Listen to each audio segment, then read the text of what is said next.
हम प्रूव कर रहे हैं कि square root of 5 is an irrational number. देखिए जी, इसको भी हम कंट्राडिक्शन के मेथड से प्रूव करेंगे, यानी कि कन्वर्सली हम सपोज कर देंगे कि स्क्वायर रूट ऑफ 5 जो है ये इर्रेशनल नहीं बल्कि रैशनल है। देखिए जी, प्रूफ स्टार्ट करते हैं। Conversely we suppose that square root of 5 is a rational number.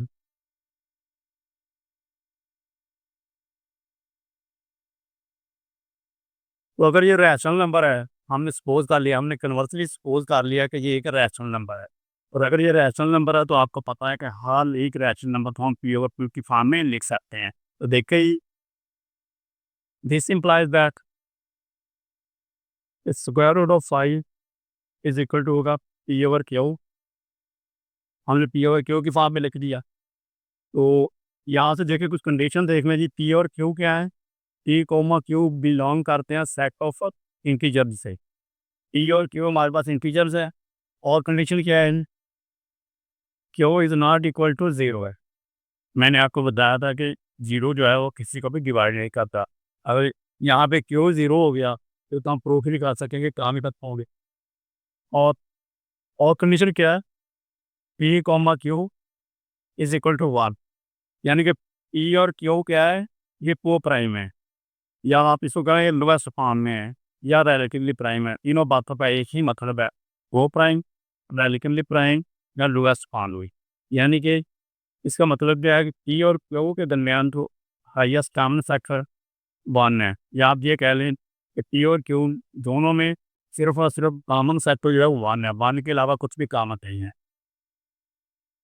तो देखें जी, स्क्वायर रूट खत्म करने के लिए हम क्या करते हैं? स्क्वायर स्क्वायर लेते हैं, स्क्वायरिंग ऑन बोथ साइड्स। आप लिख सकते हैं take square on both sides, ये भी लिख लीजिए स्क्वायरिंग ऑन बोथ साइड्स। तो देखिए, this implies that square root of 5 इसका square is equal to P over Q, इसका भी स्क्वायर बचेगा। तो सॉल्व कर दे, this implies that square root से स्क्वायर कैंसिल हो गया, 5 इज इक्वल टू आएगा P square over Q square.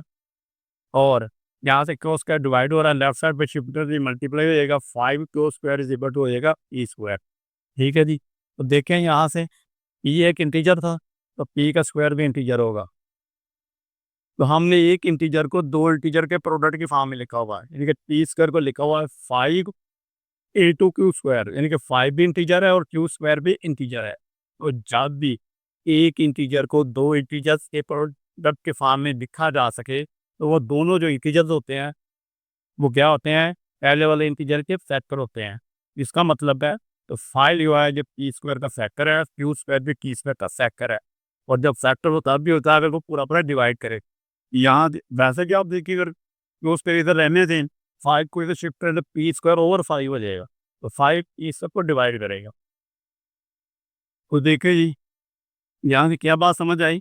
देखिए, पी स्क्वायर को हमने लिखा हुआ है, पी स्क्वायर एक इंटीजर है, एक इंटीजर को दो इंटीजर के प्रोडक्ट की फॉर्म में लिखा हुआ है। इसका मतलब ये है कि 5 और क्यू स्क्वायर ये दोनों इंटीजर पी स्क्वायर के फैक्टर है। सेम एज लाइक देखिए ना, मैं लिखता हूँ 6 is equal to 3 multiply by 2, यानी 6 एक इंटीजर है। इसको हमने लिखा दो इंटीजर्स के प्रोडक्ट की फॉर्म में, 3 और 2 की फॉर्म है। देखिए, 3 भी इंटीजर है, 2 भी इंटीजर है, दोनों इंटीजर्स का प्रोडक्ट की फॉर्म में 6 को लिखा हुआ है। तो इसका मतलब क्या है कि 3 जो है 6 का फैक्टर है और 2 भी 6 का फैक्टर है। जब तो यही कंडीशन यहाँ पे है जी। तो यहाँ से क्या पता लगा? दिस इम्प्लाइज दैट, तो जब 5 उसका फैक्टर है तो बराबर वो डिवाइड करेगा। This implies that 5 divides E square, 5 पे स्क्वायर को डिवाइड करता है। और आपको पता है जो 5 एक प्राइम नंबर है।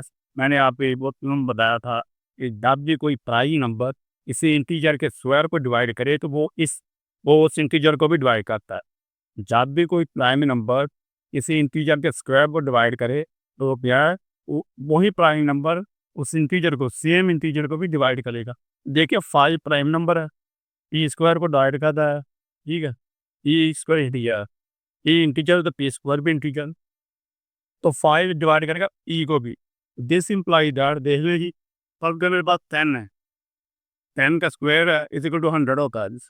और अगर इसी में 100 के प्राइम फैक्टर निकालूँ, देखिए प्राइम फैक्टर 1 2 और के सारे फैक्टर ले लें, 1 2 4 5 10 20 25 50 100 में भी कुछ और भी फैक्टर हों, तो ये 100 के फैक्टर हैं। तो देखें इसमें प्राइम फैक्टर है 2 प्राइम नंबर है, 5 की प्राइम नंबर है, तो क्या है जी 2 डिवाइड का आता है 10 के स्क्वायर को, 10 को नहीं 10 के स्क्वायर को क्या होना है। तो जब ये प्राइम नंबर 2 प्राइम नंबर है, 2 डिवाइड का आता है 10 के स्क्वायर को जो कि 100 है। जब प्राइम नंबर किसी इंटीजर के स्क्वायर को, यानी कि स्क्वायर 10 है हमारे पास इंटीजर, तो 10 के स्क्वायर को डिवाइड करता है 100 को। तो दिस इम्प्लाइज दैट कि 2 डिवाइड करेगा उस इंटीजर को भी 10 को। इस तरह देखें 5 प्राइम नंबर है, तो 5 डिवाइड्स का आता है 10 के स्क्वायर को जो कि 100 है। तो ये प्राइम नंबर 10 के स्क्वायर को डिवाइड करता है, इसका मतलब है 5 आल्सो डिवाइड करेगा 10 को भी। ये कंडीशन इधर लगा दीजिए, ये थ्योरम है। तो this implies that 5 also divides P, तो 5 पी को भी डिवाइड करेगा। तो देखिए जी, जब देखिए 5 10 को डिवाइड करता है, तो इसका मतलब है कि 10 को हम लिख सकते हैं ए 5 इंटू एक और इंटीजर आएगा जिससे मल्टीप्लाई करेंगे तो 10 आएगा। जब हम कहते हैं कि 5 10 को डिवाइड करता है, इसका मतलब है 5 को किसी इंटीजर से मल्टीप्लाई करेंगे तो 10 आएगा। तो 5 10 को अगर डिवाइड करता है तो इसका मतलब है 5 इंटू कोई नंबर आएगा जिससे मल्टीप्लाई करेंगे तो 10 आएगा। तो सेम एज लाइक अगर 5 डिवाइड करता है पी को, तो दिस इम्प्लाइज दैट हम पी को लिख सकते हैं, पी को हम लिख सकते हैं जी इक्वल टू 5 इंटू कोई नंबर आएगा जिससे हम मल्टीप्लाई करेंगे, तो हम उस नंबर को कहते हैं पी प्राइम। ठीक है, यहाँ पे पी प्राइम की जगह पे 2 है, तो 5 को पी प्राइम से मल्टीप्लाई करेंगे तो फिर हमारे पास पी आएगा। This implies that P is equal to 5 P prime. अगर मैं इसका नाम रखूँ जी इक्वेशन नंबर 1 और इसका नाम रखूँ इक्वेशन नंबर 2, तो ये वैल्यू उठाएं और इक्वेशन नंबर 1 में खुद काटें। तो putting this value of P in equation number 1, ये वैल्यू इक्वेशन नंबर 1 में पुट करें, देखें 5 के उसके as it is equal to P square. तो पी की जगह पे उसकी वैल्यू पुट कर रहा हूँ जी 5 पी प्राइम, तो 5 पी प्राइम वैल्यू आ गई और ऊपर स्क्वायर एज के बाद है। ठीक है जी, कुछ नहीं किया मैंने, क्वेश्चन नंबर 1 में पी की जगह पे उसकी वैल्यू 5 पी प्राइम पुट कर दिया और स्क्वायर एज के बाद है। तो इसको सिंप्लीफाई करें जी, 5 तो स्क्वायर इज इक्वल टू, इसका स्क्वायर ओपन करें तो 25, ये 5 का स्क्वायर है और पी प्राइम का भी स्क्वायर है। थोड़ा सिंप्लीफाई करें, देखें जी 5 1 पे और 5 5 पे कैंसिल हो जाएगा। तो यहाँ से this implies that Q square is equal to आ गया 5 पी प्राइम का स्क्वायर। तो सेम वही कंडीशन आ गई जो हमारे पास क्वेश्चन नंबर दी 1 में थी। देखिए क्यू एक इंटीजर था, क्यू स्क्वायर एक इंटीजर है, तो एक इंटीजर को दो इंटीजर से प्रोडक्ट की फॉर्म में लिखा हुआ है। तो जब एक इंटीजर को दो इंटीजर के प्रोडक्ट की फॉर्म में लिखा गया, देखें एक इंटीजर को दो इंटीजर के प्रोडक्ट की फॉर्म में लिखा गया, तो वो दोनों इंटीजर तो प्रोडक्ट वाले हैं फैन इंटीजर थे सेक्टर। तो यही कंडीशन यहाँ के पढ़ाई कर दे। तो यहाँ लिख रहा हूँ जी, तो यहाँ क्या पता लगा दी,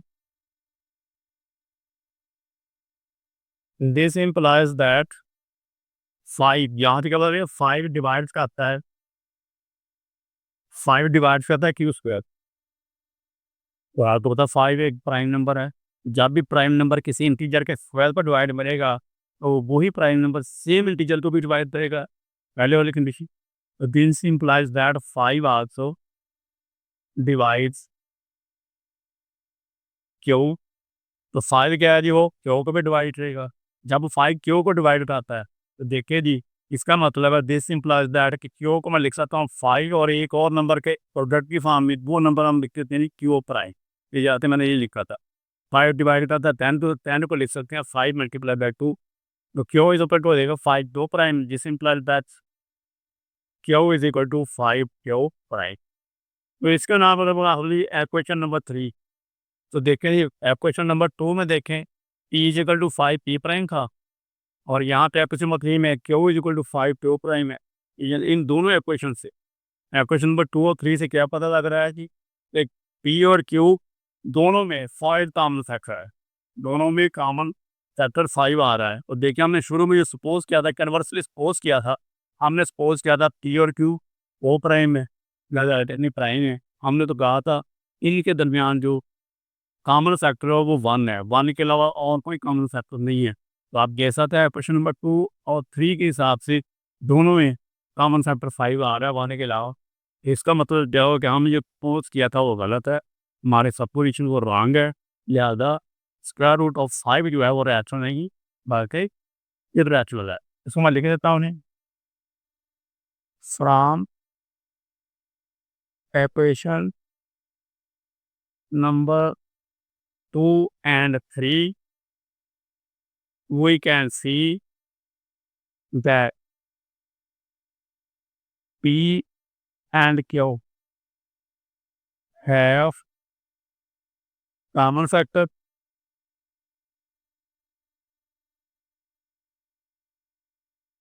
other than 1। Other than 1 figure लिख लें या 1 ओनली 1 लिख लें, अदर देन 1 लिख लें, अदर देन 1 दैट इज 5। देखें जी 2 और 3 से हमें क्या पता लग रहा है कि पी और क्यू जो है वो 1 के अलावा भी कॉमन फैक्टर रखता ही है, दोनों का कॉमन फैक्टर है पी और क्यू का, वो कौन सा 5 है। So our supposition is wrong. जो हमने सपोज किया था फिर वो तो गलत हो गया कि हमने सपोज किया था कि दोनों के दरमियान कॉमन फैक्टर सिर्फ और सिर्फ 1। हमारी सपोजिशन जो है, supposition is wrong. So square root of 5 is an irrational number।